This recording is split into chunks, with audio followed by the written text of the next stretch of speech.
Olá, meus amigos, Deus abençoe a todos, que tenham vocês um dia radiante, o dia de hoje.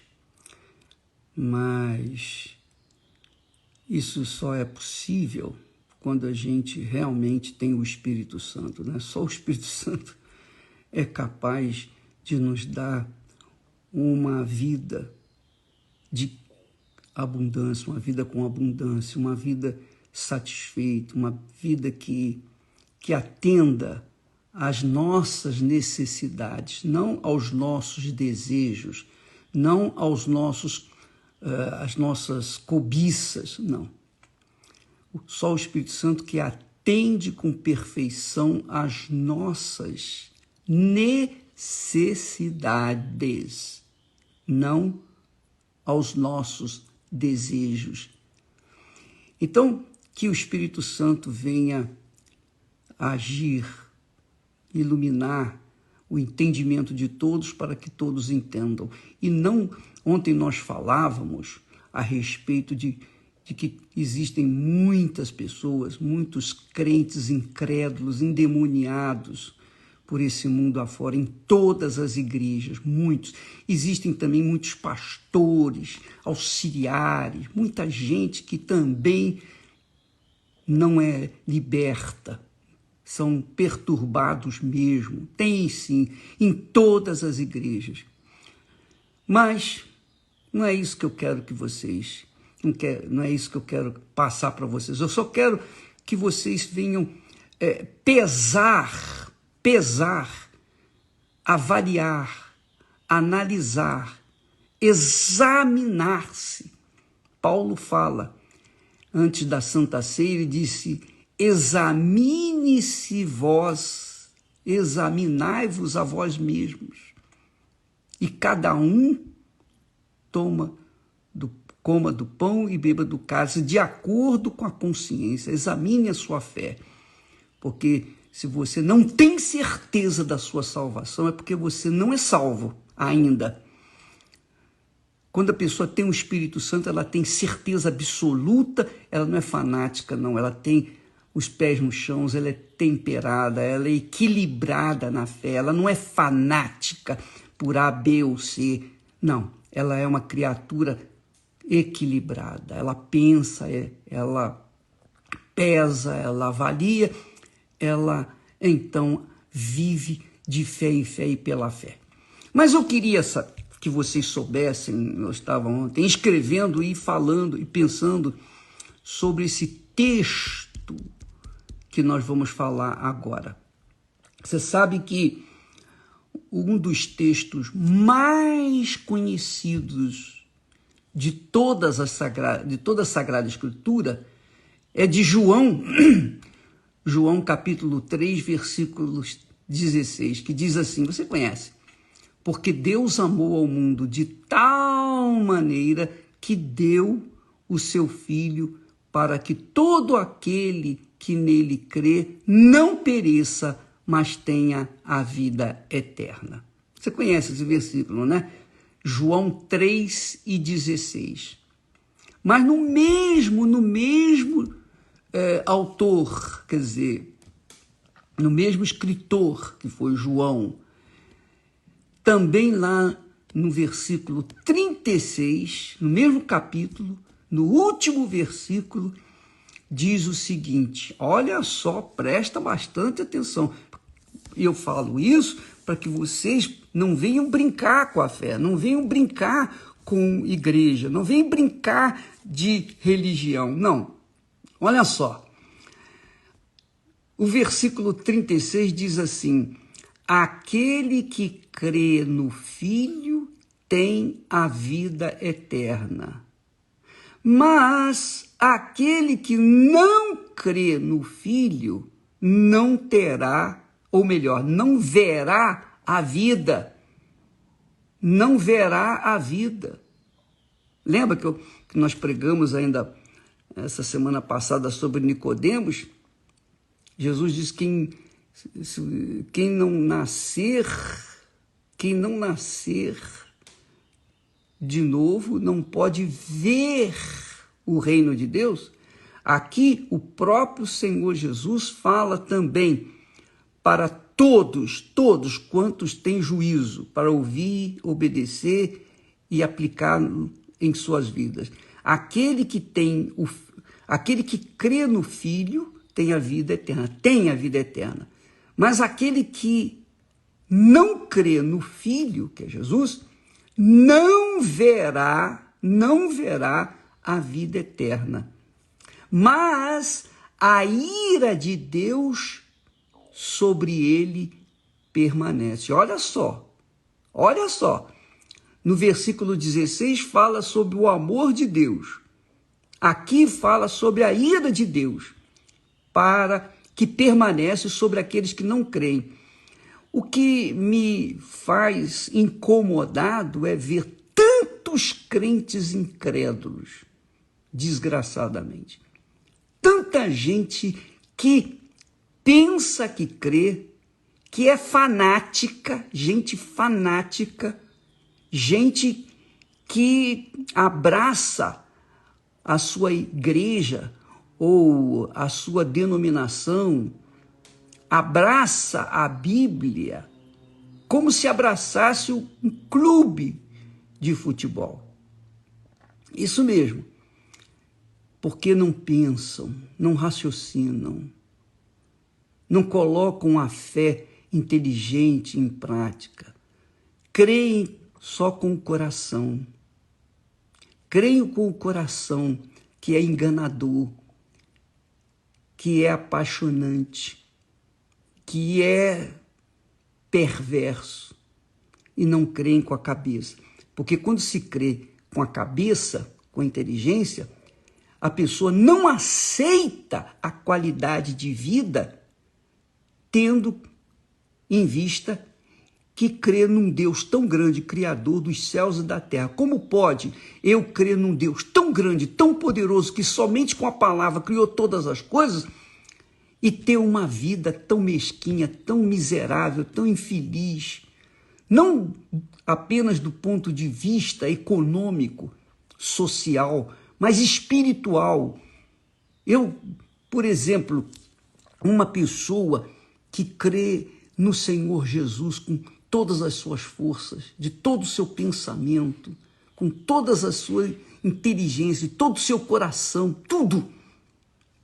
Como é que pode essa pessoa ser, por exemplo, uma pessoa que vive traumatizada, que vive no luto, por exemplo, que vive no luto de um ente que morreu, que perdeu, que vive desesperada, que vive desassossegada, que vive na insônia, com medo, com nervosismo, com dúvida, com ansiedade, com tudo que o inferno oferece? Não dá. Então, quando uma pessoa usa sua inteligência, ela diz, não, eu não posso aceitar isso. Eu não posso aceitar isso. Como é que eu vou viver uma fé que não se materialize na minha vida, não se materializa na minha vida? Como é que eu posso crer num Deus que eu nem conheço? Eu ouço apenas falar. Eu quero vê-lo na minha vida.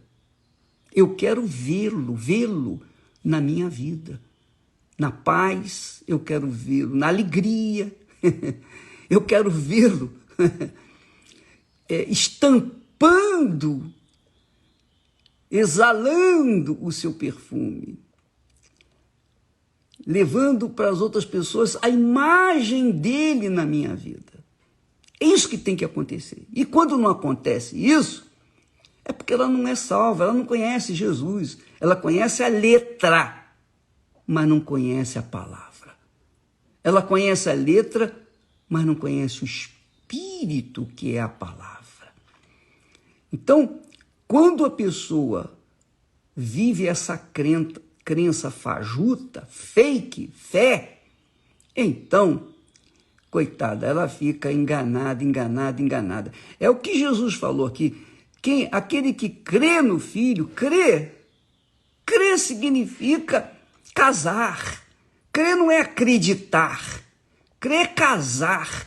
Eu caso, quando eu casei com a Esté, eu criei nela. Antes eu estava namorando, eu estava acreditando nela e vice-versa. Mas quando nós nos casamos, quando nós nos entregamos um para o outro, assumimos um ao outro, aí sim a coisa mudou de figura. Nós passamos a crer um no outro. E quem não faz essa entrega total está se enganando, está se iludindo. Porque dentro da igreja é uma coisa, do lado de fora é outra. Como é que pode uma pessoa crer no Senhor Jesus e viver no pecado? Não tem como.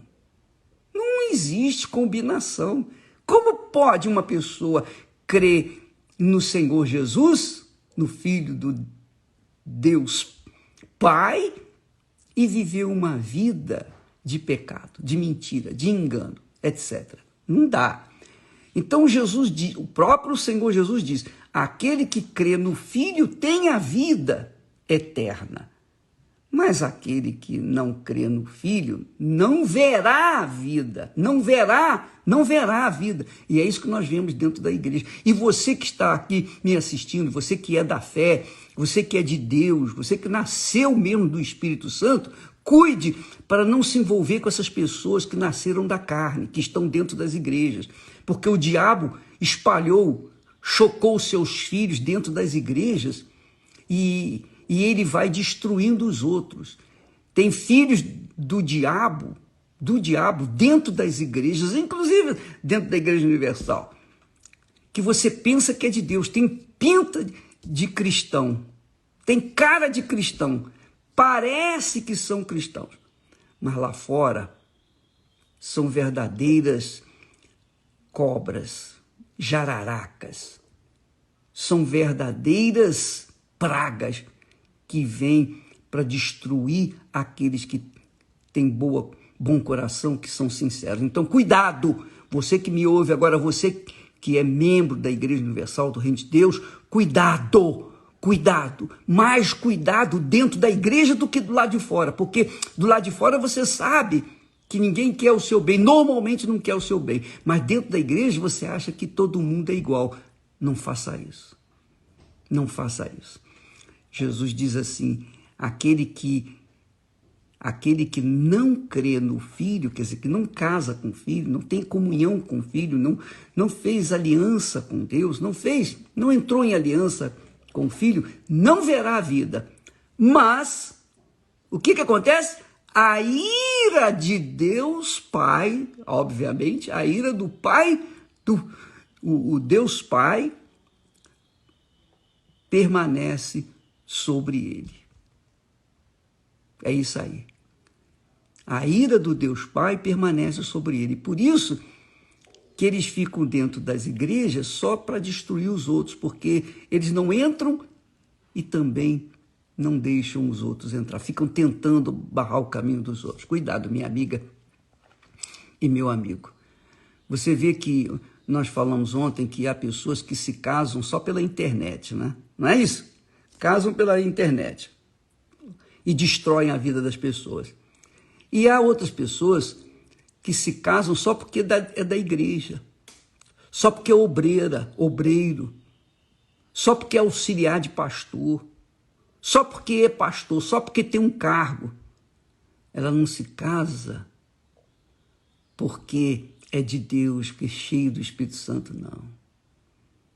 Ela se casa com aquela criatura porque ela está se entregando ao cargo que ela ocupa dentro de uma determinada igreja.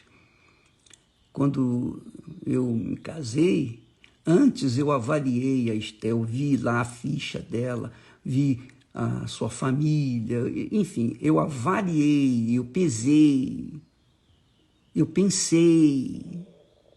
E finalmente, quando nós fomos conversar, então eu pude ver nela uma criatura de Deus, cheia do Espírito Santo, temente a Deus, que vivia longe do pecado. Então aí sim eu me decidi casar com ela, e é por isso que a gente vive feliz, 50 anos, já mais de 50 anos. Mas eu não me casei com ela porque ela tinha uma boa família, boa reputação, frequentava uma boa igreja, não. Eu casei quando eu conferi avaliei, pesei o temor de Deus no coração dela. Então, amiga e amigo, essa palavra de Jesus é para abrir os seus olhos. Não pense que, Deus é amor, e pensa que porque Deus é amor, ele tolera o pecado. Pensa que Deus é amor, que você pode fazer tudo, vou viver pela graça. Deus entende, Deus me entende. Deus me entende, Deus sabe. Não, minha amiga, Deus sabe de todas as coisas, inclusive quando a pessoa é fingida, quando a pessoa é insincera, quando a pessoa não pertence a ele, não crê no filho dele. Imagine, quando o pai vai casar um filho, uma filha, ele quer que a outra pessoa com quem ela vai casar seja também, no mínimo, de Deus, como a sua filha ou o seu filho é. Assim também é o Deus Pai. Deus Pai, o Deus Pai não quer que o seu filho, o Deus Filho, faça aliança com quem não presta. E quem não presta não venha fazer aliança com o Deus Filho, porque o casamento tem que ser por toda a eternidade, não por uma vida, não por alguns anos. Entra e sai na igreja, fica numa igreja, fica na outra, pula de galho em galho igual macaco. Não.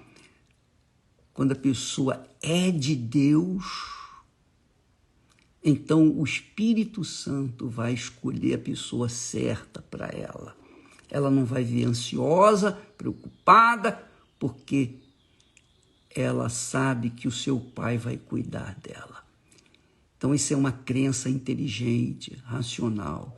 Ela não vive ansiosa, eu vou ficar com a titia. Não, ela não entrega a sua vida para outra pessoa só porque a outra pessoa é bonita, é linda, é maravilhosa do ponto de vista físico. Não, ela busca uma pessoa temente ao mesmo Deus Pai que ela teme. Então, é assim que Deus faz levar o seu filho a salvar aqueles que são sinceros, para que aquela criatura venha se envolver com o filho que realmente é de Deus.